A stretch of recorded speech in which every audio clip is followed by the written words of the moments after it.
Hi everyone, it's me Leslie here with another video. Thank you so much for watching my video and thank you so much for subscribing. Today I'm doing a storytime discussion to talk about the recent car accident that I was involved in. So almost a week ago now, I was involved unfortunately in a car accident.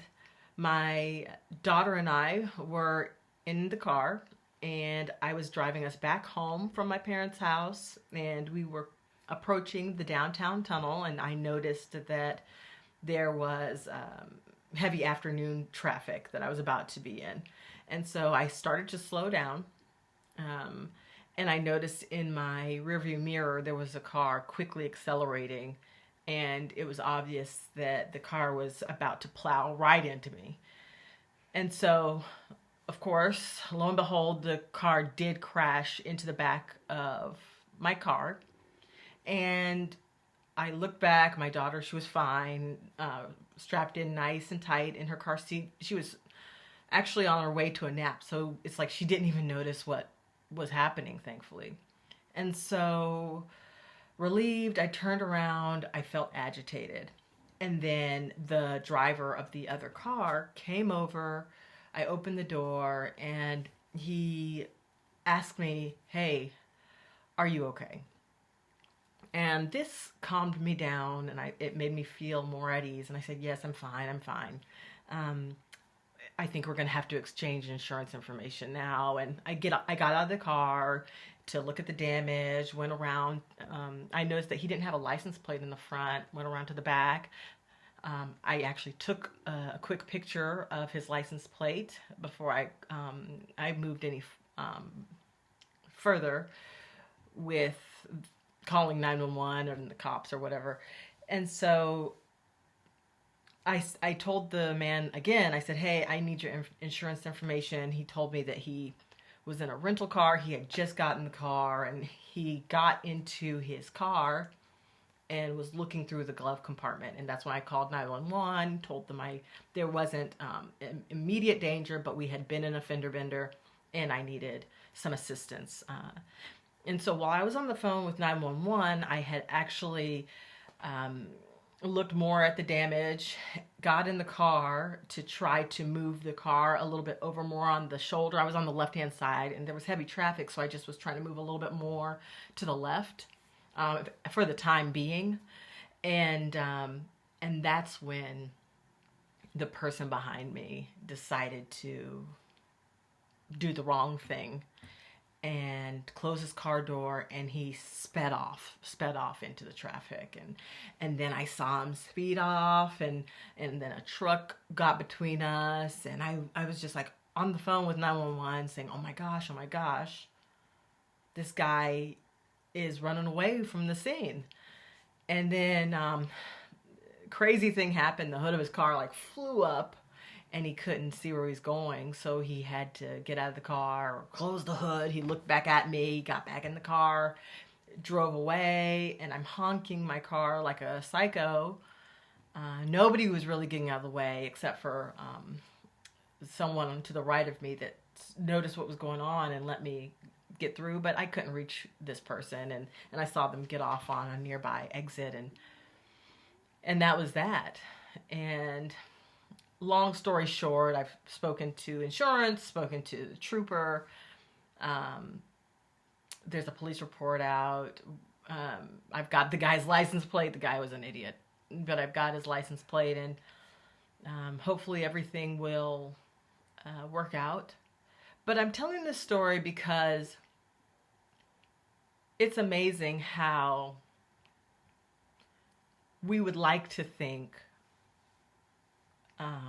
everyday people would be kind to everyday people, or everyday people would show respect to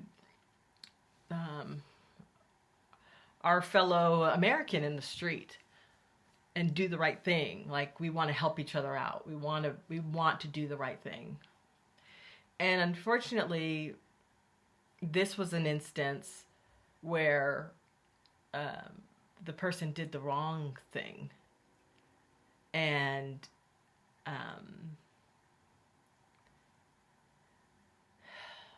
And we don't necessarily, my point is, we don't always know who's going to do the right thing and who's going to do the wrong thing.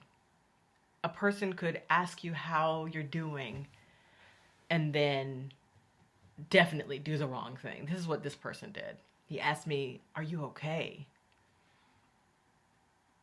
And I thought he was concerned and worried.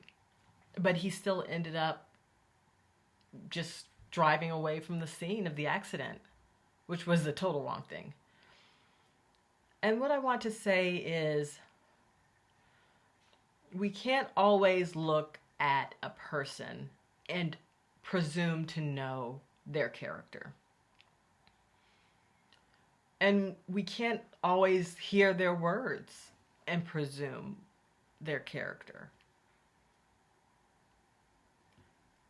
We are all capable of doing the right thing, and we are all capable of doing the wrong thing. But our goal should be similar in the sense that we should all want to try and strive to do the right thing. We may not always get there, and we may not always do what's right. But I believe it is a virtue to try and to hold ourselves to higher ideals. And that day, that person that hit my car, he didn't hold himself to a higher ideal, and he didn't hold himself accountable to something that I think the situation was he just couldn't afford the accident. But it's called owning up to our mistakes and holding ourselves accountable and doing what's right. And I'm going to finish this video with that. It may not always be easy. And sometimes it's really hard. But it's so important to strive to do what you believe is right. Not what this person or that person is saying is right, but what in your heart you believe is the right thing to do, even when it causes great discomfort and may even hurt your pocketbook. It's important to strive to do what's right.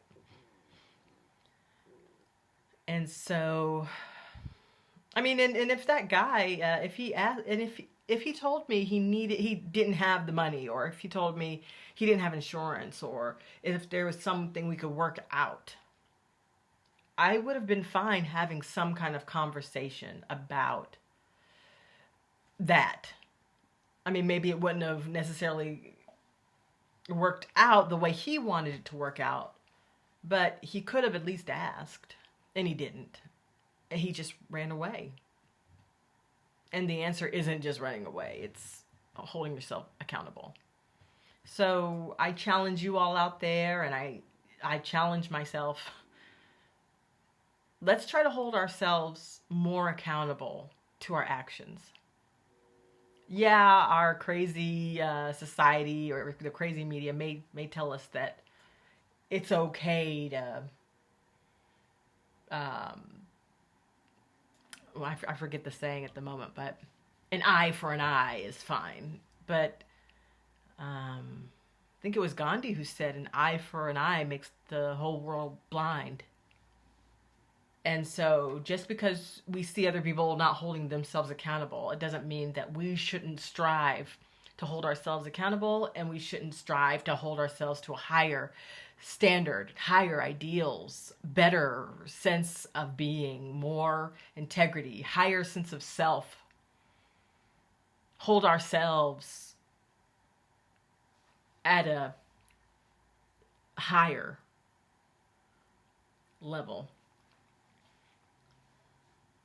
And I think that's a worthy goal for all of us, myself included. Not perfect, definitely not perfect over here. All right, everyone, that's all I wanted to say today.